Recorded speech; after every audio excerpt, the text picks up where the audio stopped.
Next up, a local jazz prodigy looking to raise money for the next generation in honor of a local legend. Born in Wellesley and raised in Brookline, Grace Kelly wrote her first song at age 7, released her first CD at age 12, and became a regular with Stephen Colbert's house band at age 23.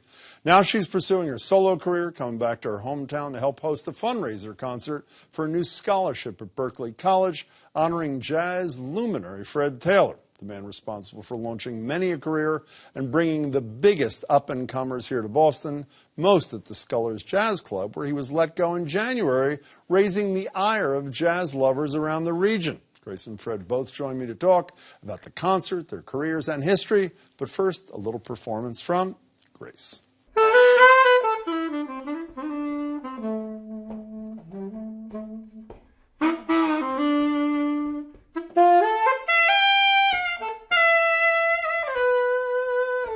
Fred, great to see you. So do you think the kid has any talent or not so much? I think she's pretty good. Yeah, I really think so. So how does it feel to be unemployed at 88? You're 88. Are you not 88? Super 88. Okay, yeah. So how does it feel?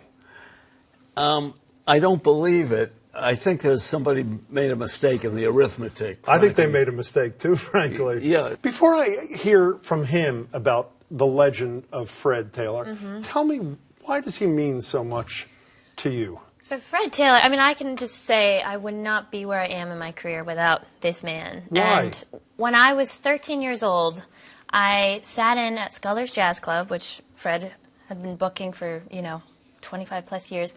And I grew up going to Scullers Jazz Club. There's pictures of me as a 6-year-old asleep in my dad's arms, so this is just like legendary to me. And I sat in with Ann Hampton Callaway, brilliant pianist and singer, and I played Somewhere Over the Rainbow. And afterwards, Fred came up to me and he said, "We got to bring you and your band in." And my jaw was just on the ground. Oh, has anybody ever said no to you? I mean, I've been reading since the Scullers made this inappropriate decision. Is there any jazz great who ever said no to you through the 60-plus years? Yeah, I've never actually, that's an interesting question. I don't think I've ever been in that position. Well, I'll tell you, let's flip to the other side. Miles Davis, who many of us idolize, who have no skills, read over and over again, said I would only come to Boston for him if he asked me. What was the deal with you and Miles Davis? That's a great story, I'll tell you. There was 1967 when a wonderful agent named Jack Whittemore in New York, who had Art Blakey, Roland Kirk, Miles Davis. He had all the legendary jazz acts. He said, what about bringing Miles into the workshop? I said, yeah, I'd love to. So it was in 1967. He came in. It was a Monday night. He's sitting at the bar. I come down about 8:45. I go up. I said, "Hi, Miles. I'm Fred Taylor." I could have been talking to the wall. And I said, "How do you like to do your sets?" So then he turned around and he says, "I came here to play, man." So I looked at him. I said, "Good. 9 and 11, and we close at 2. You're in charge." And I walked away. And he had that band up at 9 o'clock, and they played their you-know-what's off all night. And he came up to me at the end of the night. He says, "What did you think of the band?" I said, "They sound good, but I bet you'll sound even better by Wednesday." He said, "You're right." So that was the beginning of this relationship? That's what bonded us, was he doesn't like flattery, puffery, and he comes right at you to the point. And I came right back at him, and he appreciated that we were no nonsense. Can we talk current events for a couple? I've had this discussion with you in the past, too.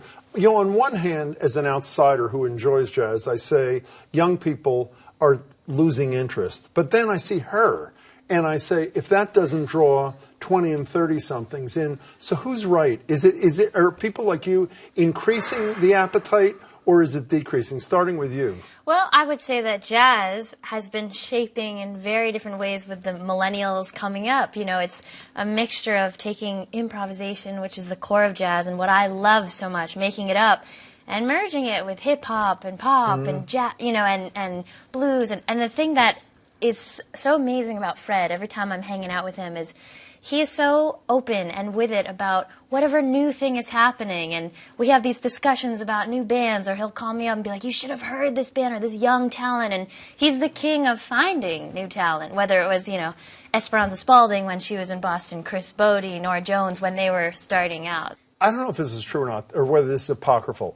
Your whole thing started, your involvement in this starts 65 years ago. You go to hear Dave Brubeck, you're a 20-something guy. He's this legendary pianist. You record him on some primitive device. He wants to hear it, so he gets in your car and goes back to Newton with you? That's true? With Paul Desmond and Dave. In the car? In the car. And we go to my folks' house in Newton, where I said, because this is just a tape deck. The only way you can hear it is if I plug it into my set. But the reason I went to see Dave Brubeck is I led a band at BU called the Don Creighton Orchestra. And my pianist's name was Creighton Hoyt. And Creighton used to tell me when he was in the service, there was a guy in his regiment, incredible pianist, and he's a little bit known on the West Coast. If he ever comes east, you got to catch him. Don't tell me. That's why when I saw the ad at Storyville, Dave Brubeck, I said, oh, this is the guy Creighton. So I took my recorder. I said, I got to get some of his music. Is he before your time, Brubeck? Yeah. No. He is. But I grew up listening to him. When I was 14, I actually got to sit in with Dave Brubeck. And then... How intimidating is that? It was like mind-boggling, intimidating. But the thing that was amazing is when I met him, he jumped out of his seat. He was so excited and he was so kind and he was just the most wonderful, down-to-earth person. Yeah. Something's happening Tuesday, tomorrow. Tomorrow, what are you doing? we have an all-star concert that is honoring this great man, Fred Taylor, because there is a new Fred Taylor Endowed Scholarship in partnership with Berklee College of Music. Great. I thought, who deserves a scholarship in his name living on forever more than this man who's done so much for us artists? Talked to President Roger Brown. He said, I'm in, let's do it. So this all-star concert has everyone from vocalists Kurt Elling, Danilo Perez, Pat Metheny's making a guest appearance, Catherine Russell, Kat Edmondson, James Montgomery, Bo Winokur, and I'm co-hosting and emceeing with Robin Young. Great. And it's all artists that Fred has had such a key Well, you're still part. around to enjoy it. Isn't that the best part of these things? Yeah, Usually they happen after the fact. Right. That's the good part. Are you excited about how much does this mean to you? I'll tell you, it's almost unreal. I don't know. It's a funny thing. It's beyond excitement. It's humbling. It's very humbling because with this incredible outpouring. And I'm saying, but I was just doing what I do, Better than anybody who's ever done it before in this area. Is that a fair statement? Yeah. And it's affected all of our lives. And the most important thing about the concert is that Berklee is donating all the amenities. All the artists are donating all their time. And so 100% of ticket sales is going straight into the scholarship. So everyone who comes is directly Great night. You got to be there. The great Grace Kelly. It's fabulous Jim, to see you you, so Grace. much. And the great Fred Taylor. Still booking shows, I should say. I was kidding about being unemployed. He is far from done. It's great to see you, Grace. Great to see you, Fred. Thanks so much. Thank you so much. We'll hear more from Grace Kelly at the end of the show. If you'd like to see her and Fred Taylor in person, the All-Star Fred Taylor Scholarship Fund Benefit Concert, that's tomorrow night at 7:30 at the Berklee Performance Center in Boston.